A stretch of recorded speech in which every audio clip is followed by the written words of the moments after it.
A private funeral service for comedian Joan Rivers is scheduled for tomorrow at a synagogue here in New York. Rivers died Thursday at age 81, almost a week after she stopped breathing during a minor medical procedure at an outpatient clinic. The cause of death has not been determined, and as Vladimir Duthiers reports, the New York State Health Department is investigating. Joan Rivers was at the Yorkville endoscopy clinic last week for a procedure involving her vocal cords when she went into cardiac arrest. She was revived by paramedics, taken to Mount Sinai Hospital, and placed in a medically induced coma. Her family removed the ventilator keeping her alive, and she died on Thursday. The New York State Department of Health says investigators have visited the Yorkville clinic as part of their inquiry.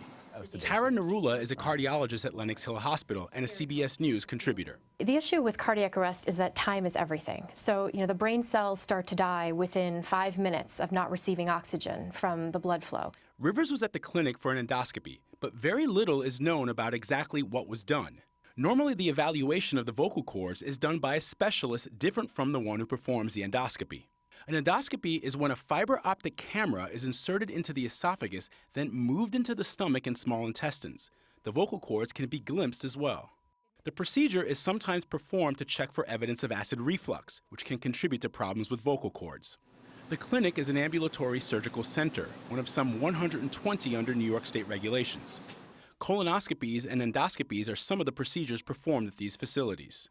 In case of an emergency, they're required to have a cardiac defibrillator on hand and professionals qualified in resuscitative techniques. What are some of the things that people need to think about when they schedule a procedure at an outpatient surgical center?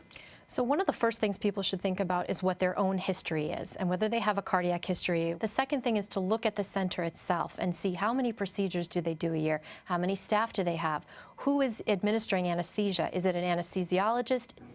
The Department of Health says it doesn't know how long the investigation will take. Joan Rivers' funeral is Sunday. For CBS This Morning Saturday, I'm Vladimir Duthiers in New York.